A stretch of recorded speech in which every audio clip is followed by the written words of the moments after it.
Hi, I'm Ciaran, and for the longest time, I've struggled with my weekly dilemma of sorting out the groceries. It might sound a little dramatic, but as someone with ADHD, there were way too many steps. Between having to scour the internet for recipes, copy all the ingredients, work out the proportions, and combine it all into a neat little shopping list, and all the other micro steps that added to the mental load.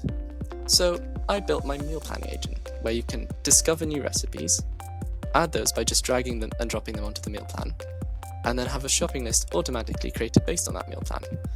And even better, you can just talk to the meal planning assistant down here and have all of that done in one step for you. This has been something that I've wanted to make for a while, and I've just never had the time.